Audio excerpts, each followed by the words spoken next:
बिस्मिल्लाहिर्रहमानिर्रहीम। अस्सलाम वालेकुम नाज़रीन, मैं इरशाद हुसैन हूँ। आप मेरा यूट्यूब चैनल देख रहे हैं।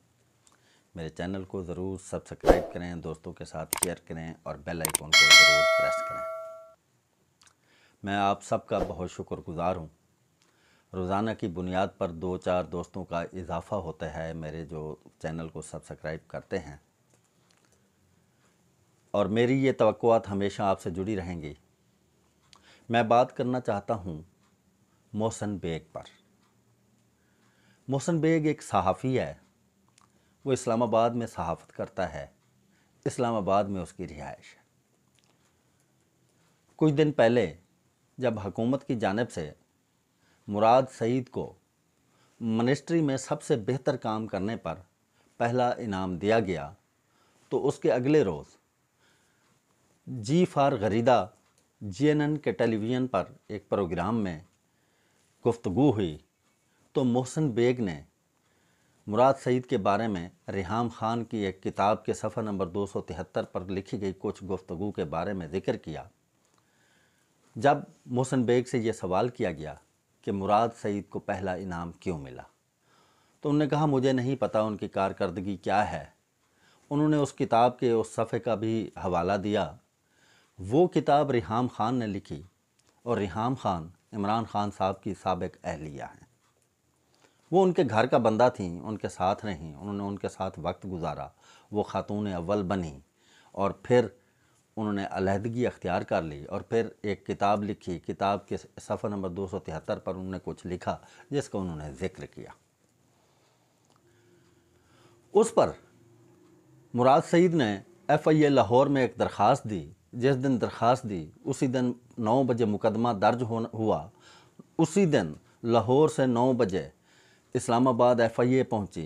उन्होंने मोहसिन बेग के घर पर धावा बोला, उसको घर से गिरफ़्तार किया। मोहसिन बेग ने मुज़ाहमत की।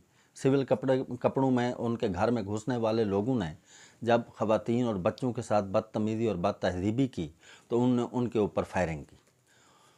मोहसिन बेग कहता है कि मैंने समझा ये ना जाने कौन लोग हैं, डाकू हैं जो मेरे घर में इस तरह घुस गए हैं। उसी दिन ही इस्लामाबाद में भी उनके ख़िलाफ़ दहशतगर्दी की उसमें एक SHO ने मुकदमा दर्ज कर दिया। 780 की दफ़ात लगा दी। मोहसिन बेग को अदालत में पेश किया गया। जब जज के सामने वो पेश हुए, तो एडिशनल सेशन जज इस्लामाबाद ने अपने उसमें लिखा कि इनकी गिरफ़्तारी और इनको तहवील में लेना गलत है। ये कैसा कानून है कि FIA की 9 बजे FIR दर्ज होती है, 9 बजे वो इस्लामाबाद पहुंच जाते हैं। अगर कोई सुपरसोनिक तरीके से भी उन्होंने पहुंचना हो, तब भी वो उसी वक्त सेम टाइम में इस्लामाबाद नहीं पहुंच सकते थे। उन्होंने अपने फ़ैसले में लिख दिया कि ये गिरफ़्तारी गलत है, ये गिरफ़्तारी बिला जवाज़ है और ये गिरफ़्तारी कानून से हट के है। लेकिन उन्होंने फिर भी मोहसिन बेग को गिरफ़्तार कर लिया, अदालत में पेश कर दिया, अदालत से रिमांड ले लिया। कल उनकी हाई कोर्ट में पेशी थी और हाई कोर्ट में लतीफ़ खोसा साहब उनके वकील बतौर वकील पेश हुए। उन्होंने हाई कोर्ट को तमाम तर हालात और वाक़यात बताए। लतीफ़ खोसा साहब ने हाई कोर्ट को ये भी बताया कि जनाब वाला, जिस एडिशनल सेशन जज ने आपकी मातहत अदालत के जज ने ये फ़ैसला दिया, उस जज साहब को धमकियां दी जा रही हैं, उस जज साहब के ख़िलाफ़ कार्रवाई करने और रेफरेंस दायर करने की बातें की जा रही हैं। Chief justice of Pakistan, chief justice Lahore high court Athar Minallah ने कहा कि किसी भी जज को धमकी नहीं दी जा सकती, किसी शख्स को बिला जवाज़ गिरफ़्तार नहीं किया जा सकता। उसके ख़िलाफ़ पहले तहकीकात होंगी, इंक्वायरीज़ होंगी, उसके बाद उसको गिरफ़्तार किया जाएगा। उसको गिरफ़्तार किया गया और फिर गिरफ़्तारी के दौरान किसी शहरी के ऊपर तशद्दुद नहीं किया जा सकता। उस पर तशद्दुद भी किया गया। उसकी मेडिकल रिपोर्ट मांगी गई। मेडिकल हो जाने के बावजूद, 5 दिन गुजर जाने के बावजूद मोहसिन बेग का अभी तक कोई मेडिकल अदालत में पेश नहीं किया गया। मोहसिन बेग एक सहाफ़ी है। Chief justice high court Athar Minallah साहब ने कहा कि किसी शख्स को ये इजाज़त नहीं दी जाएगी कि वो किसी केस का फ़ैसला करने वाले जज को किसी किस्म की कोई धमकी दे। अटार्नी जनरल ने کہا کہ ایسی عمران خان صاحب کی طرف سے کوئی ہدایات نہیں دی گئیں کہ اس جج کے خلاف کوئی ریفرنس دائر کیا جائے یا اس کو کسی قسم کی کوئی دھمکی دی جائے۔ محسن بیگ صحافی ہے اور ہم دعوے کرتے ہیں کہ پاکستان میں صحافت آزاد ہے۔ محسن بیگ نے کوئی غلطی نہیں کی تھی، انہوں نے ایک کتاب کے ایک صفحے کے کا ریفرنس دیا اور انہوں نے وہ بات کی۔ اگر اٹھانا چاہیے تھا، مقدمہ درج ہونا چاہیے تھا، تو وہ کتاب اور کتاب میں لکھی گئی اس بات کے لکھنے والے کے خلاف ہونا چاہیے تھا، ایک صحافی کے خلاف نہیں۔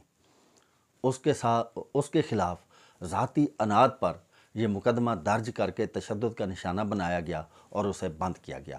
یہ آزادی صحافت نہیں ہے۔ آزادی صحافت کو ہمیشہ ٹارگٹ کیا گیا۔ جس نے بھی کسی کے خلاف بات کی، کسی کے اندر بات سننے کی اور سن کر اس کو تحمل سے جواب دینے کی جرات نہیں ہے، حوصلہ نہیں ہے۔ کب تک اس طرح صحافت کو ٹارگٹ کیا جائے گا؟ کب تک اس طرح صحافیوں کو نشانہ بنایا جائے گا؟ آج ایک محسن بیگ کو آپ نے گرفتار کیا، تشدد کیا، تو کل کوئی ایک اور پیدا ہو جائے گا۔ ہمیشہ وہ صحافی لوگ جو کسی کی خوشامد نہیں کرتے، وہ کسی کے ٹاؤٹ نہیں بنتے، بلکہ حق سچ کی بات کہنے سے وہ ٹلتے نہیں، وہ ڈرتے نہیں، ان کو ہمیشہ تشدد اور مقدمات کا نشانہ بننا پڑتا ہے۔ ناظرین، اپنا اور اپنے بچوں کا بہت زیادہ خیال رکھیے گا۔ اللہ نگہبان۔